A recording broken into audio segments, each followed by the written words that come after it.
Hey, thanks for joining me. It's October the 21st of 2024. Thank you so much. I really appreciate you either seeing me here on YouTube or you're downloading me on Apple Podcasts or wherever you get your podcasts, Spotify, Amazon Music, blah, blah, blah.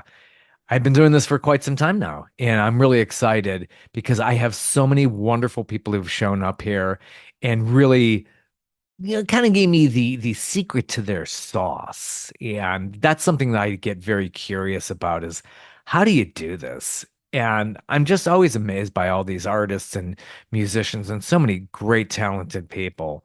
So I really, really love and appreciate the fact that anybody would be stopping by and really listening to people who are more off the radar and who are still creating. And today is absolutely totally no different. I have Iain Matthews on. And Ian had a huge hit in the late 1970s called Shake It, which was huge in many places. And I mentioned that when we talk about it. But it's such an extensive catalog, so many solo albums, and had worked with Fairport Convention in their very early incarnation. I saw an incarnation of Fairport Convention in the late 1970s, not 1970s, in the late 1980s. I saw them I think in Cleveland's Public Hall, Music Hall, whatever they called it back then. They opened up for Jethro Tull, but Ian was long away from that. He came up through the 70s. One of these singer-songwriters who also covered a lot of like more recent songs that came out around that time. And nothing was any different in his catalog.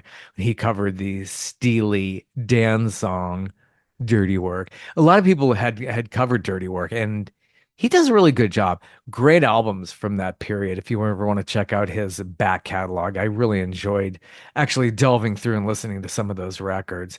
He's got a brand new one out now. We talk about that and so much more. He's just constantly writing, which a lot of these guys who'd been around a long time stopped writing and just maybe still go out there, rehash the old hits. And, hey, there's nothing wrong with that either, but you have to be careful not to be kind of like one of those oldies acts or kind of get too Vegasy with those. And we know some of those legacy performers, and they're out there. Hey, look, you can't argue with success. We do talk a little bit about that. So October 21st, 2024. Thank you so much for coming in. I always get intrigued by what type of a day it is. Today, I like this one. It's National Clean Your Virtual Desktop Day. You know how you can get pretty cluttered doing that and getting so much crap on your desktop. So there's a great feeling about cleaning that out. So don't clean this episode out now, y'all. Anyway, thanks for joining me. I will talk a little bit on the other side of this lovely interview with Iain Matthews. Good afternoon. How you doing? This is are you in Amsterdam? No, I'm actually in the USA. I'm in Philadelphia. Oh wow, I'm way off. Good. You're on my time zone. Like Yeah, almost nobody's ever on my time zone. where are you? I'm in Atlanta. Okay. Yeah. Awesome. So are you on a tour? Yeah, I'm doing just a dozen kind of low key dates here on the East Coast, just sort of warming up for next year. Good. Excellent. What kind of venues are you playing? Just these like coffee houses, places like that, Yeah, smaller I played. auditoriums? I did one festival. I'm playing a couple of established clubs in the Pennsylvania area, and a bunch of house concerts and yeah, stuff like that. Good. Yeah. And why Philadelphia? Are you just testing the material out there? Is it just that I market? I come to the East Coast on a pretty regular basis. I have a friend here in Philadelphia who accompanies me. A guitar player accompanies me when I'm on tour on the East Coast, and I stay with him. So I base myself out of Philadelphia. Nice. So you have this great new album out. Are you testing a lot of this material out in front of crowds? Yes, some of it, about four or five of the songs. Yeah. Yeah. So how did the album come about? What was your inspiration for it, and why continue to record? There's so many people who just like say, I've had enough of songwriting. It's so torturous. I'd rather just continue playing the classics." Yeah, it's not really, the songwriting's not torturous. I find the songwriting quite a pleasant experience. Um, it's the touring that Yeah. gets exhausting. You know, I love recording. I love playing. I mean, if I could play without the jet lag, it'd be wonderful. But yeah, I decided that I wanted to make one more solo album. I think I'm sort of kind of hovering around between 45 and 50 solo albums. Wow, it's amazing. Yeah, What an output. it surprises me too. Yeah.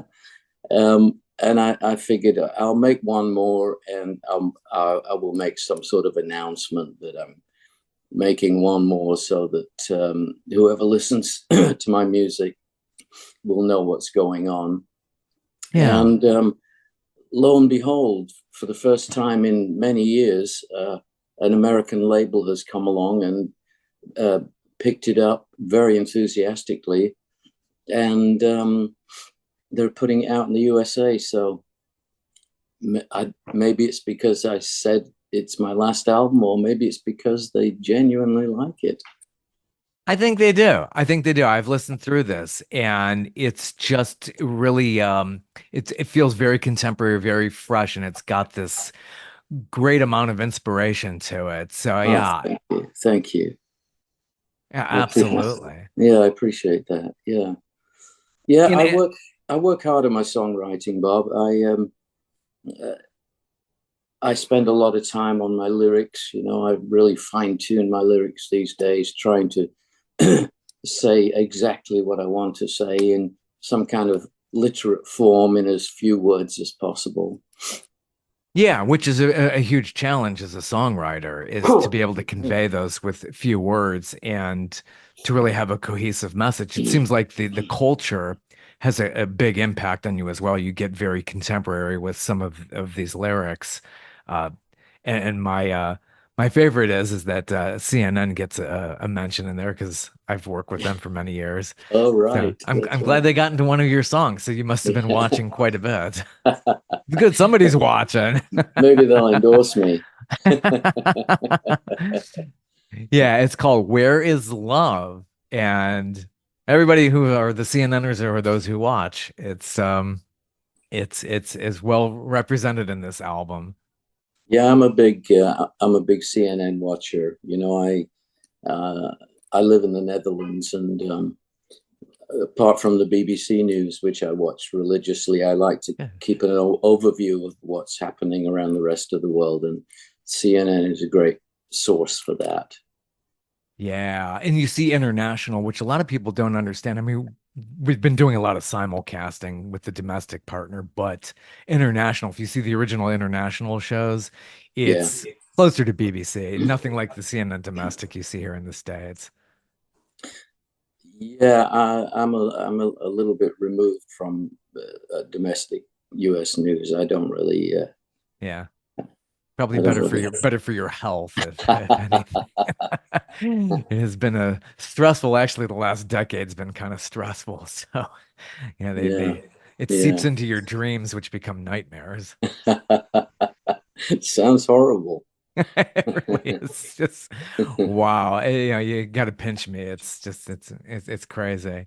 But enough of, that's my day job. I'm a creative services editor producer, and I work a lot on that. In fact, I worked on the debate this past week. Oh, okay.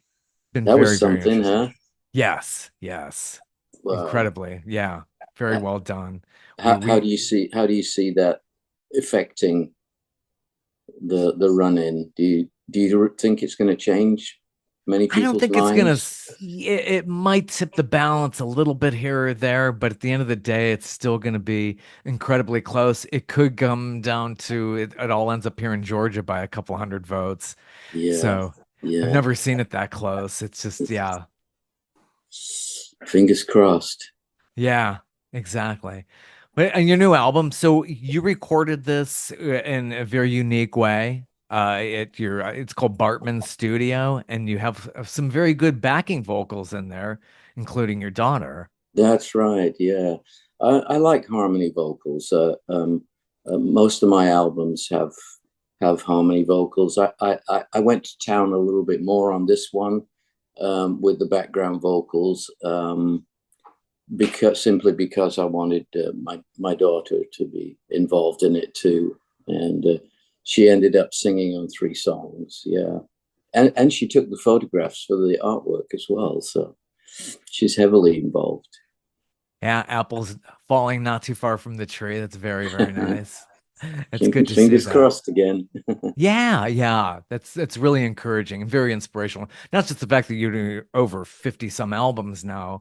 It's encouraging for those of us if we're not even in music. It's encouraging to see that you still want to keep working, you still want to keep creating.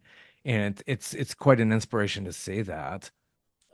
It's like a virus, you know. It just uh, how do you stop being a songwriter? Yeah.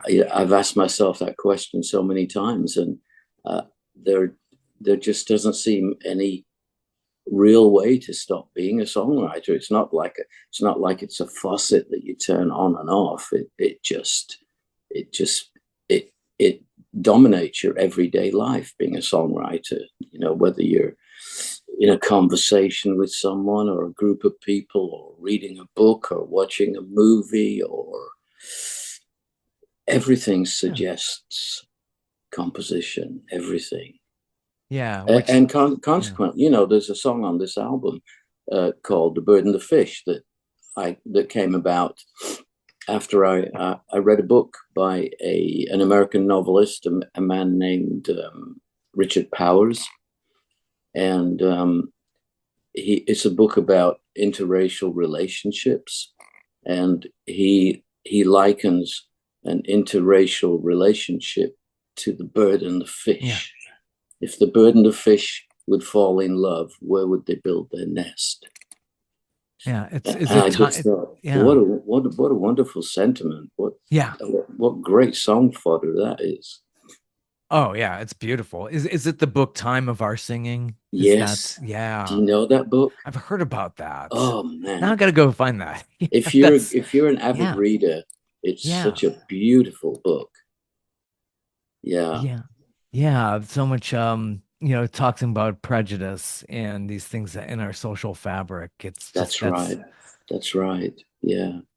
very, very interesting to hear that. And it's basically, this is just somewhat of a personal project too. So, coming even from the title, is, about where you are in your career. So that's Yeah.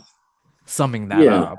Yeah. I mean, the title of the album came about because I started thinking about retirement. I began to contemplate retirement and what that entails and the possibilities of that happening. And at a certain point, you know, I said to my wife, "How much is enough?" And a Yeah. little bell went off in my head, and so by contemplating retirement, it triggered another song. I mean, which basically says it all. Yeah, it's never enough. I know some people want to go out wanting people to need and want more. But we want more. Yeah. Paul McCartney always comes to mind when it comes to this. It's like, what am I Yeah, supposed to yeah, do? Sit around, watch the television all day, go exactly. it's like Exactly. And again, you know, once a songwriter, always a songwriter.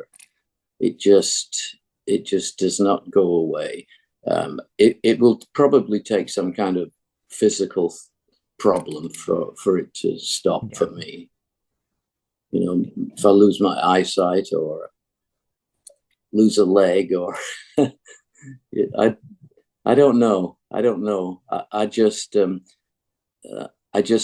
trying to eliminate the process one step at a time. And by saying that this is my last solo album, that takes away the prospect of solo albums. That doesn't mean to say that I won't make another record. Yeah. Yeah. And you did some work during COVID too. You have a couple of I, collaborations there as I well. did, yeah. I made a duo album during COVID with the man who co-produced this record. Actually, he's a dear friend of mine. I've known him and worked with him for over 20 years now. And he's a songwriter, a multi instrumentalist. He owns his own commercial studio. And during COVID, we just were texting each other, and he said, "Hey, I've got nothing to do. Do you have any lyrics?" And I sent him a set of lyrics, and a couple of days later, he sent me back a little demo with melody and chords, and I loved it. I said, "Hey, do you want another set of lyrics?" Because I'm sitting here in my backyard writing them. There's nothing else for me to do. And before I knew it, within 18 months of lockdown, I had about 30 new songs. Oh, Some wow. co-written, some not. Yeah, and half of them are on this album. Yeah. Yeah, it's so curious. Do you think that he's kind of your contemporary and he's kind of become big in Philadelphia since the early 70s. I think of Billy Joel and the way he talks. I think he kind of overthinks it all, doesn't he? I mean, it's like he's like, "Oh my gosh, I just beat myself up with songwriting. I can't stand this. I want to start drinking." And it's like, are you making too much of a deal out of Yeah, I think this? so. I think so. I mean, if it doesn't flow, leave it alone. Just, Yeah. wait for it to happen. It's funny, someone else was talking about Billy Joel the other day, that was he, was he criticizing Elton John or something for making so many records? Was Yeah, it yeah. something like that? Yeah. And, Yeah. and that he just couldn't really write anymore, or he had one song or something Yeah. like that. Well, he Yeah. came out with a single earlier this year, but that was like a four-person team, which is a great song. But yeah, he's like, "Oh, I can't stand writing. I can't stand doing that." But yeah, Elton said to him a few years ago, "Hey, why don't you come out with more albums, Billy?" And he's like, "Well, why Oh, don't you do less?" okay, that's what it was about. A little biting there. Yeah, yeah. I like It's a their, personal thing, isn't it? I mean, if you either want to write and you either want to make records or you don't, yeah. yeah, it's not really something to get snidey about.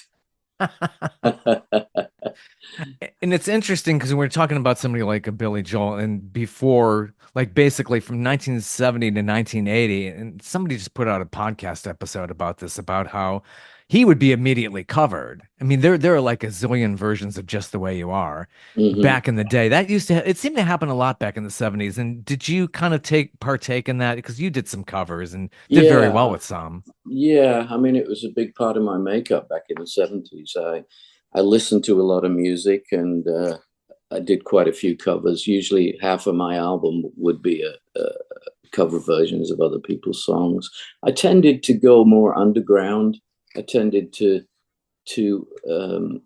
champion the underdog as far as Yeah. songwriting goes, and also so that I could expose the underdog too, and let people know that these songwriters are around and they're writing great material. Yeah, I think the Yeah, labels were doing that, especially before Billy Joel hit it big with The Stranger.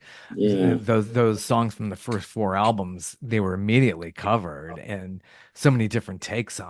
on that music. So, yeah, you did very well with Stealing Home, and That's which is right. just, gosh, that's and a lot of people would say that's the soundtrack of my life. The song which reminds me of my childhood, especially going to the dentist's office, which would be blasting in there.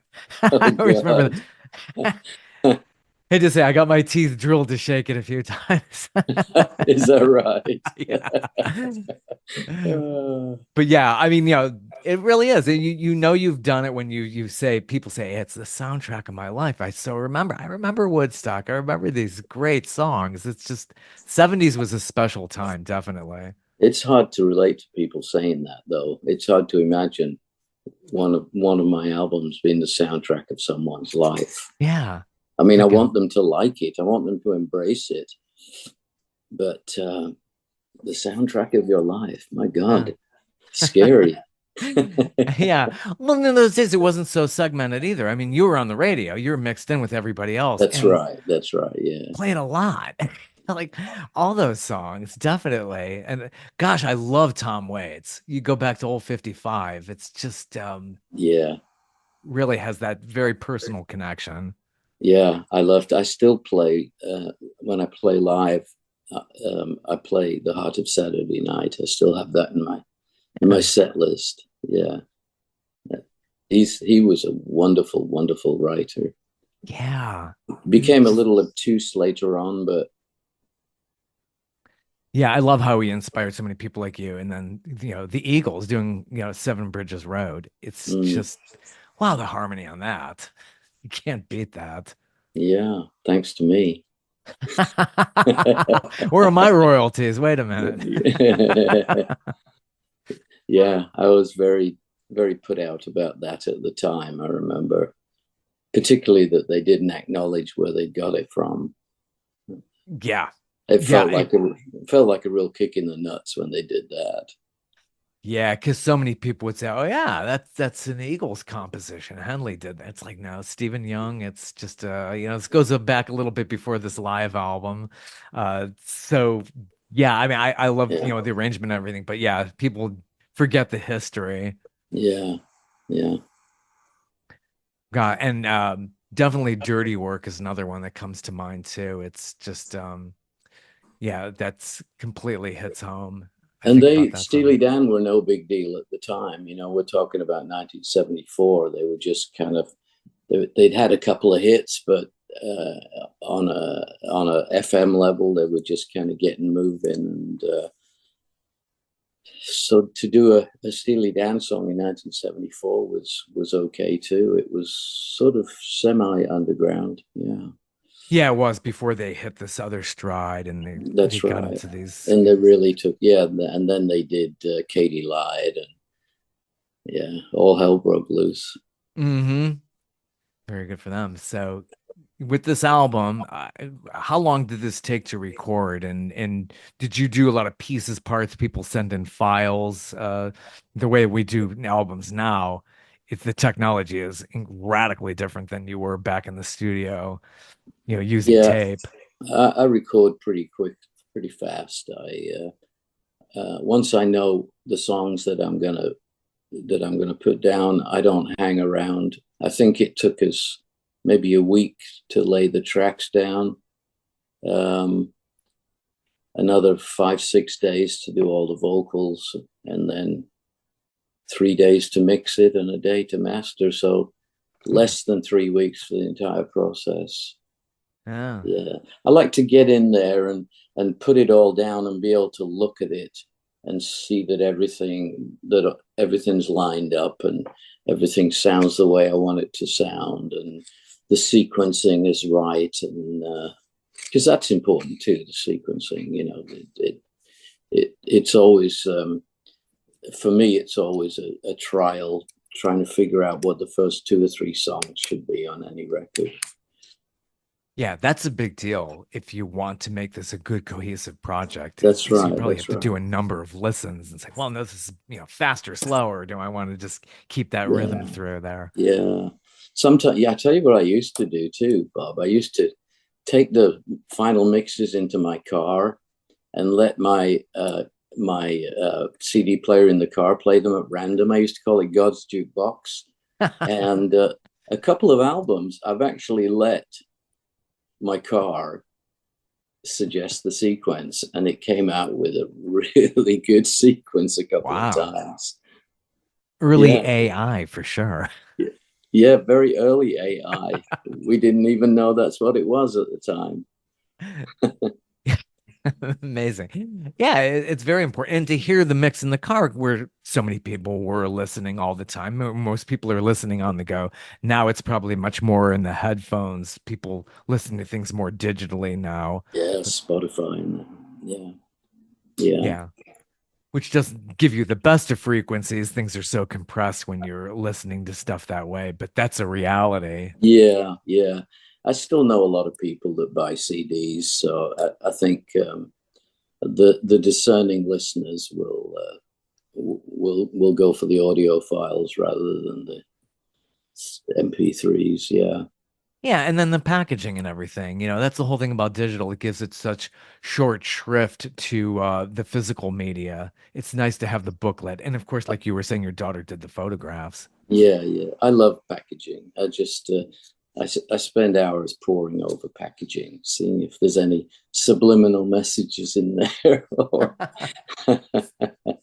Especially when you talk about that, going back to the LPs. I remember Captain Fantastic by Elton John. He's like, "What's in this in this amazing cover art? Is there something in there?" It just kind of reminds me of that. Yeah, yeah, yeah. Those were the days, huh? Yeah, it was great. And to get a booklet with the whole thing, the LP, and just, when you first get it from Yeah.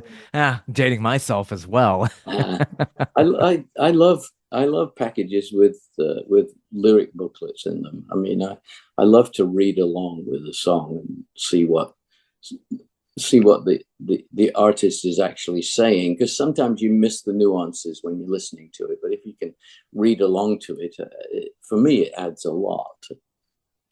Yeah, and I could see what they're saying. You're like, what are these topping lyrics? I don't know what Elton's singing here, especially Benny and the Jets. Like, okay.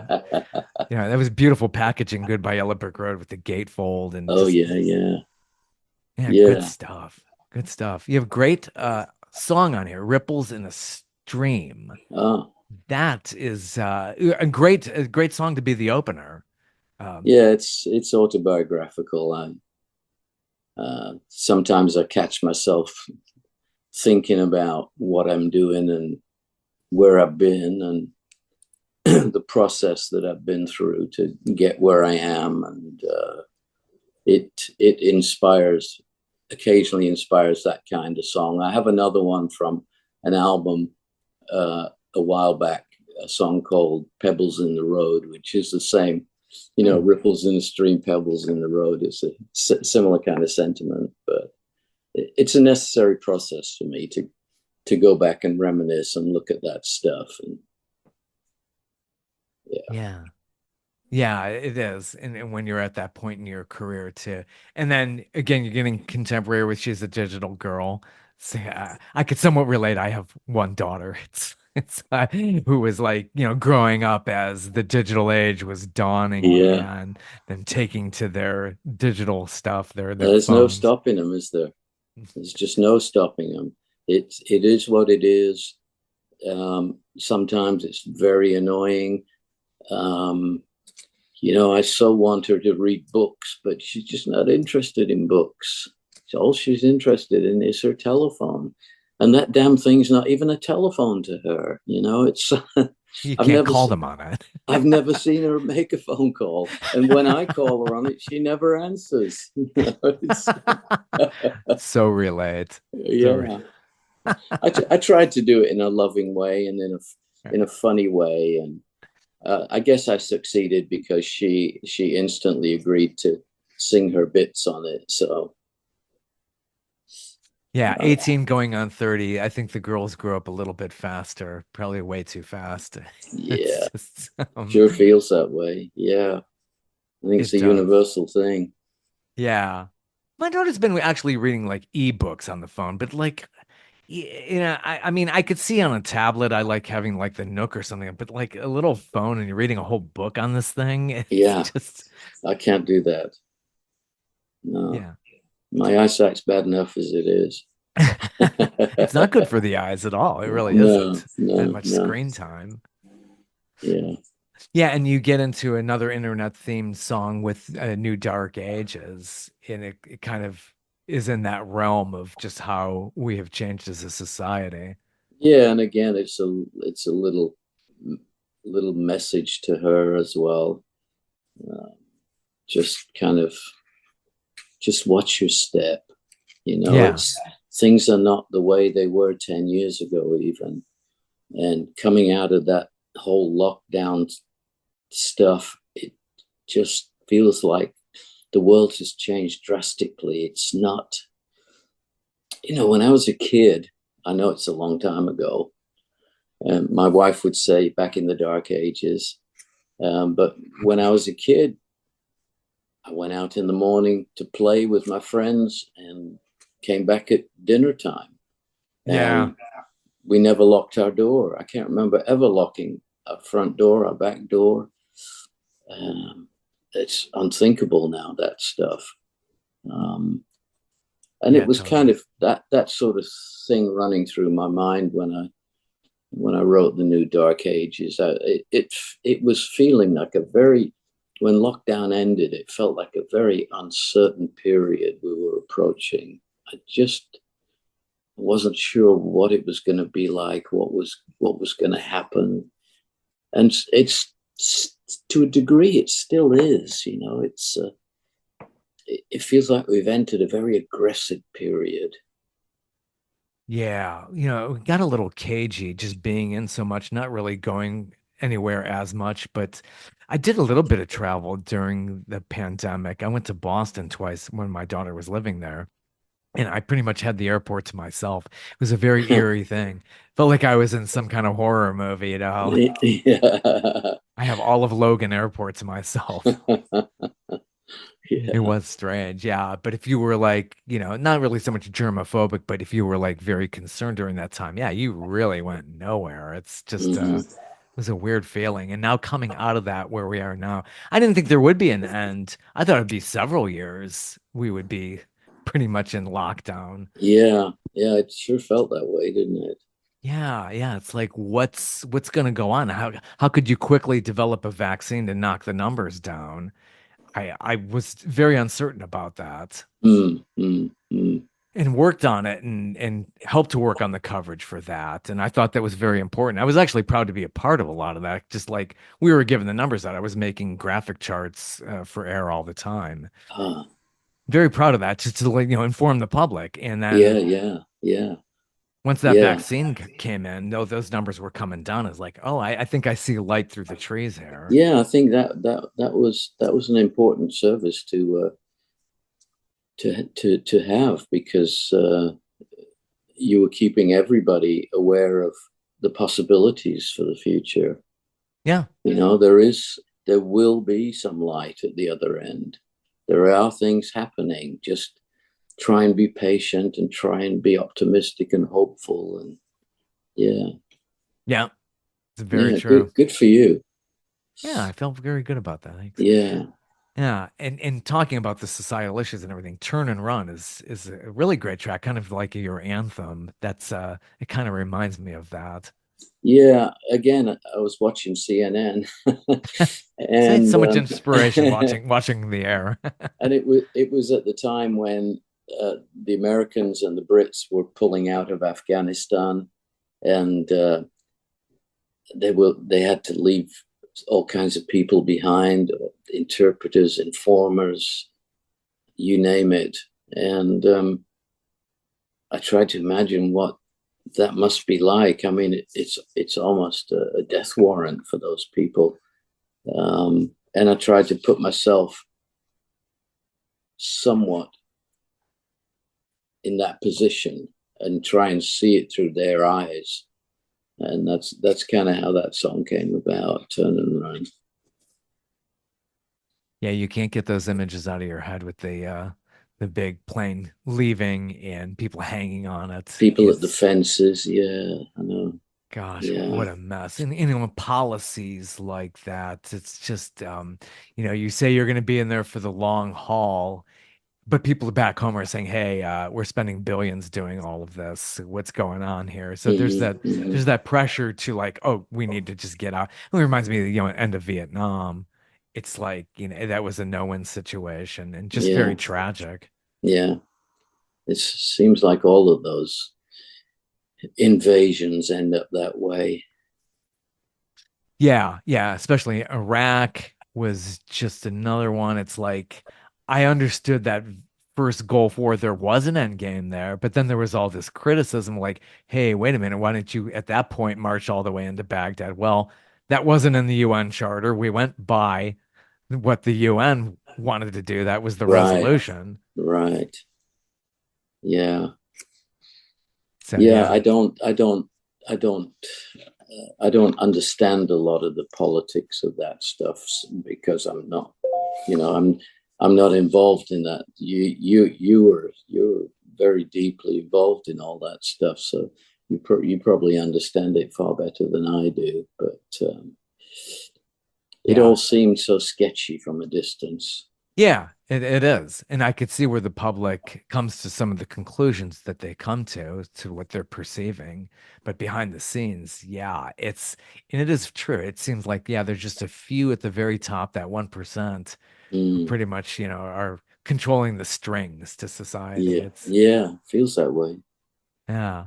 So growing up where you were a free range kid. I know I was in the 70s, so you were in the 50s in England growing up. Yeah, yeah, I was born in 46. Yeah. So I was trying to spread my wings in the mid to late 50s a little bit. And it was a small town, pretty rural. Um, I didn't, there were no real distractions. We had one movie house, coffee shops didn't exist at that time. Um, it was a lot of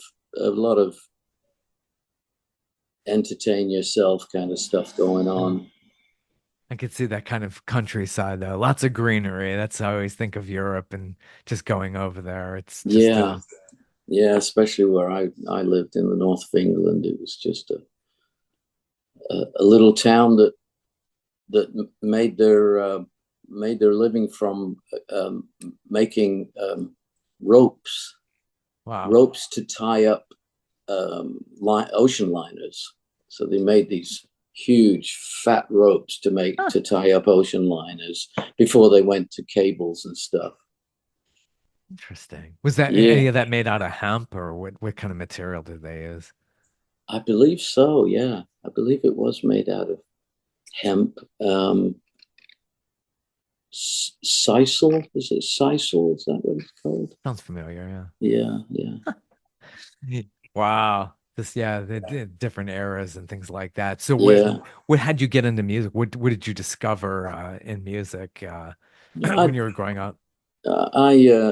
when I left school when I was 16, and I got a job working for a company that did sign writing. So they would, um, when shop fronts had painted signs across on the front, when the Jones and Son butchers and the vans and trucks had the name of the company on the side, and we would do all that kind of stuff. And I became an apprentice, um, and we worked indoors a lot of the time, and just listened to the radio, listened to the BBC, and BBC.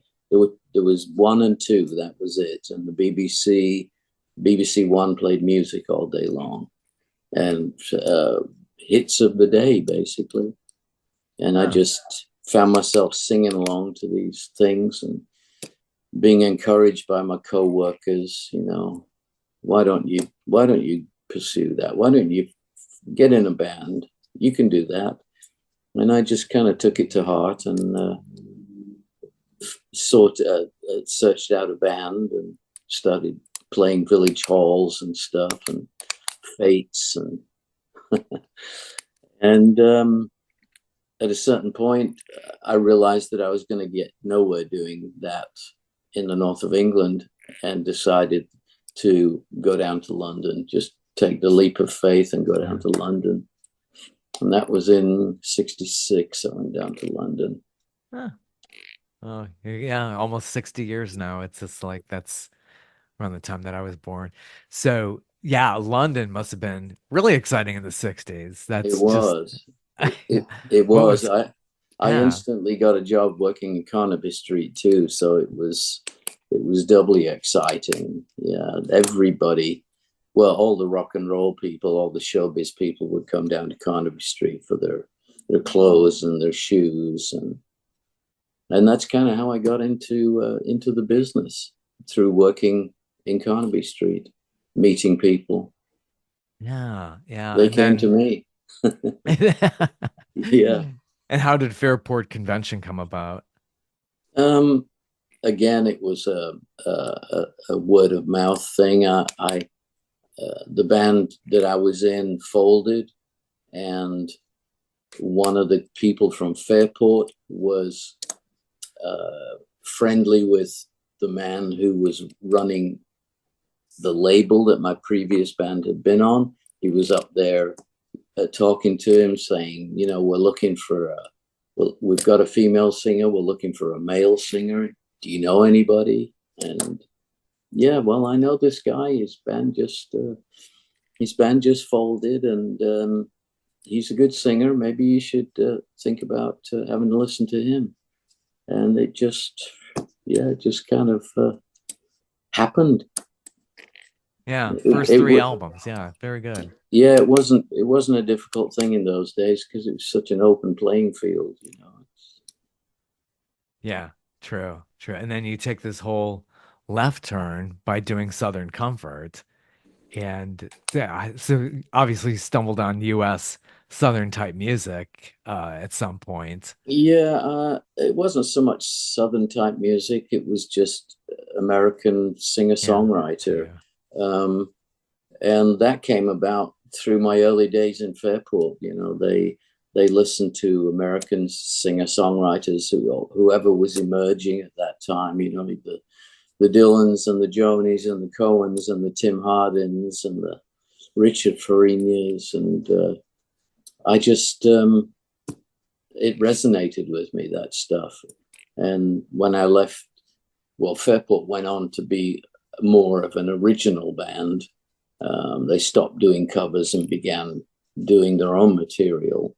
And when I left, I just wanted to pursue this American singer-songwriter thing and see what kind of sounds I could make with it. And that's then Southern Comfort developed from that. Yeah. And Woodstock, it's just Yeah. a total classic. Absolutely. And working with Richard Thompson, who I discovered him on public radio one time. I'm like, where's he been all these years? It's just like I love how he covered Britney Spears. Just it's just brilliant. He's shameless. He'll cover anything. Very, very gifted. Yeah, I love that take on Yeah. it. It's just so it's beautiful. He's like, oh, actually, no, no, no. This is a really, really good song. Here's my take on this. I'm like, Yeah. what? Yeah. Yeah. Very good. He's a great musician, Richard, and a lovely person. I'm Yeah. still in touch with him on a yearly basis. You work with another band called Plain Song. I've Yeah. come across that. Yeah. Yeah. It And was a more folky kind of thing, a quartet, and we made our first album while I was still living in England in 1972, and an album called In Search of Amelia Earhart. hmm. We were fascinated by the saga of Amelia at that time, and we'd been playing a song that was written, I think, back in the 30s, called Amelia's Last Flight. And I read a book by an American journalist, a man named Frederick Gerner, who was a San Francisco journalist, and he had all these theories about what had happened to Amelia, and I was very taken by his book, and I wrote a song called "The True Story of Amelia Earhart," and the album got labeled a little unfortunately as a concept album, which it really wasn't. You know, Yeah. we got a bit carried away with the artwork. You know, we had airplanes and Amelia's face on the cover, and it was as much our fault as anyone's. But the record did very well. Yeah. It got a lot of attention, and it went into a lot of people's favorite folk albums of the year. And I stayed with Plain Song for about a year, and then I just couldn't resist the urge to go to the USA. I just wanted to be in the middle of all that songwriting in Los Angeles. I had to go to LA. Yeah, very big with Capitol Records there. LA just was exploding with and that whole canyon area Yeah, there with Crosby, Stills, Nash and Young and yeah, Joni Mitchell, all that stuff. Jackson Jackson Brown. Brown, yeah. Yeah, and Tom Waits was part of that too. Yeah, yeah, I love that era. And I love Yeah. the documentaries they did on David Crosby. It's just Mm-hmm. yeah, really interesting time for Gene sure. Clark. Yeah, yeah. So yeah, I love this album title from 1974. Some days you eat the bear, and some days the bear eats you. Let everybody know. I'm sure you probably told a story about how that unique title came about. I was looking for a title while I was recording the album, and my engineer uh, on the album, um, I think we were having trouble with one of the tracks. We just couldn't find the right groove for the track, and eventually I went back into the control room and said, "Look, let's just leave that one for now. Let's move on to something else." And he looked up at me and he said, "Yep, some days the bear eats you." And I said, "Whoa, what's that about?" He said, "Oh, it's part of an old saying. There was a racing car driver back at the turn of the century, and his nickname was the Bear. And they always used to say, some days you eat the bear, and some days the bear eats you." And I thought, well, it's long, but it's a great album title. Yeah, yeah. So I put half of it on the front and half of it on the back. Very, very gimmicky. I like that. And it's been 50 years since that one was released. So that's just you never thought you would see, oh my gosh, 50 years on, and now you've been in the business now 60. So that's just it's incredible. And it's a tough business. It's tough to even start out now these days. I think, Yeah, there's so much talent out there. yeah. I mean, I function on a very independent level. I'm lucky because a lot of people know who I am, so I Yeah. don't have to flash a business card or anything. People, I tell them who I am, and they recognize the name instantly. So it just by being around a long time, it opens a lot of doors, and having that intermittent success along the way also kind of just helps. So ease doors open, so at least you can get your foot in. Yeah, it's nice to have already been established rather than at this point trying to break into this, and everybody can now do this with Oh, I don't envy somebody trying to break into music now. I mean, there's no business either. It's not it's not like you can lean on the music business the way we could when we were younger. It's there just this really is no music business. It's just this facade that exists now. feels like there's just like five people in it now. You got Taylor Swift, Beyonce, a couple of Yeah. labels, the traditional labels which you knew about. You did A&R work. Universal, that's Yeah, it. yeah, Maybe Sony, Universal and Sony. yeah, yeah, Back in the day, there were so many hundreds of labels. yeah, yeah. I do miss that, and that whole Ahmet Ertegun, Atlantic Records. It just Hmm. yeah, it's a totally changed business. But it Technology has changed that. but it does give you a lot more freedom. An artist like me, it gives me a lot more freedom to function. Just being able to operate under the radar. Hmm. I can pretty much do whatever I want. I know that a couple of thousand people will buy my album every time I put it out, and that makes it worthwhile for me. Yeah. Yeah. And like I said, inspirational. And it's nice to see, you have a lot of your contemporaries. Peter Gabriel's another inspiration. I mean, he's so constantly pushing the envelope, making Hmm. all these different turns and having a lot of fun doing it. And it's like, no, he's not on the radio so much anymore. He's doing that for personal growth. Yeah, I And don't think that's a criteria for him. I think he's doing it because he can do it and he does it very well. yeah, And the muse is with him, the yeah, spirit is there. yeah, very nice. And I just got through listening to the new David Gilmour album. It's nice to Oh, see okay. to hear I that. haven't heard that yet. Yeah. Yeah, talk about having a daughter get involved. He has a daughter on one of the tracks, one of my favorite tracks on that Uh, new album. It's Luck and Strange is the album. It's yeah, yeah. It's great. I mean, I think he's pushing 80 now. So yeah. it's great to see it. And it's great to see Yeah. you doing this. And best wishes. Are you getting into doing video work too? Um, Tiny bit, not really very much. You mean like promotional videos Yeah, for? yeah. Actual videos to your Yeah, songs. yeah. I mean, I tend not to feature myself in Yeah. them. They're uh, yeah, a lot of lyric videos and stuff like that, Yeah. and inanimate objects. They're easier to make, that's for sure, rather than these Yeah, traditional. absolutely, Oh. absolutely. Yeah. A lot of these artists just like, oh gosh, I did everything. I wrote the thing, I recorded it, we mixed it, we go on tour. Now I got to do videos. I mean, I I can know. understand that. Yeah, yeah, yeah, absolutely. But David Bowie looked like he had fun doing some of these artists liked it, but yeah. Yeah, I was a big Bowie fan. Gosh, yeah. Now I go back to the first I've heard of him was Young Americans, going back to that. And it's just like, wow, talk about somebody who just like took on so many different styles and just really wasn't worried about, really taking chances. It's Yeah, nice to say that. yeah, that's another. He's another guy who used to come down Carnaby Street in the early days when he Yeah. was still Davy Jones. Yeah.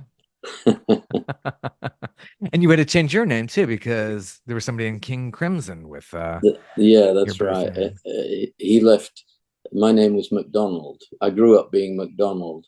Um, Unbeknownst to me, um, I didn't. It sounds strange, but I didn't see my birth certificate until I was in my early 20s. I just had no need, no cause to see it. But when I was in my early 20s, I'd had to get a passport, and I saw my birth certificate for the first time. And I grew up being Iain MacDonald, and open up my birth certificate, and lo and behold, I'm Iain Matthews. That So works. I didn't really, I just had to change my name by word of mouth. I didn't have to go out and legally change it. Oh, that's good. Yeah. And it worked out for the best because Ian MacDonald from Crimson left them. Our first female singer, Judy Dybel, left Fairport. And I didn't want people to think that I had left Fairport too with her. And Ah. at that point, I changed my name to Matthews. And then in the 80s, I changed the spelling of my first name too and put in the extra I. Yes. Yeah. Now 35 years since you've done that. Yeah. Yeah. That really stands out too. Yeah. I'm like, oh, interesting spelling. Very Yeah, cool. that's the Scottish Gaelic spelling. Cool. Yeah. Oh, that's wonderful. God, yeah. Speaking of that Scottish music, I love those Scottish waltzes like Mull of Kintyre. That's Oh just, yeah. oh my God. I love the bagpipes. Gosh, Yeah. He's very locked into wow. the north of Scotland. I don't know. I don't think I've ever heard bagpipes on the radio until like that came out. It's Mull of Kintyre by Yeah. Wings, actually, but Paul McCartney. Wow. Yeah, Scotland. It looks beautiful up there. I liken the bagpipes to the pedal steel guitar. A little bit of bagpipe goes a long, long way. Yeah. Gives it that extra texture for sure. Great new release. Thank you for dropping by and get it wherever you get your music and your website. Probably you could order through there as Yep. well. So check that out. And you do have a YouTube channel as well, or somebody manages all that No, for I you. don't. I'm pretty much social network illiterate. I have a website, Yeah, ianmatthews.nl, and there you go. I have a Facebook page. Cool. Yeah. But that's the extent of my socializing. So the daughter's for she can manage all that stuff. It's like That's right. get on that YouTube channel. That's exactly right. Yeah. So, and you've been in the Netherlands for a while now. Uh, 23 years now. Yeah. Good. Yeah. Another beautiful place. Is I it? love it there. Yeah, Yeah. like rural parts, like out there. I'm sure it's Oh, very yeah. Yeah. beautiful. Oh, that's great. And you'll be on a big tour through next, starting in 25. I'm working on stuff. I'm working on going out to the West Coast in the springtime and hopefully the Midwest next fall. And yeah, we'll see what happens. We'll see how it develops. Cool. Well, thank you so much for dropping by. It's been a Sure. pleasure. Thank you, Bob. Thank you very Take much. care. All Have right, a good man. one. You Bye-bye. too. Bye bye. My God, he's fascinating. I really enjoyed that. And he's out there. If he's coming to your town, stop and get tickets and see him wherever you can, and also hit his website there, which we mentioned, and order his latest album. It is so darn good. I love some of these songs too. It's it's She's a Digital Girl is my favorite because he's talking about his daughter. We talked about that and so many others. New Dark Ages. We kind of get a little bit into current events, politics, and I lightly touch on the day job here, which I don't do very often for so many reasons. Anywho, thank you so much for joining me. And I hope to have more of these as the year ticks down. And hopefully we'll be back here in 2025. Just take it week by week. So thank you so much.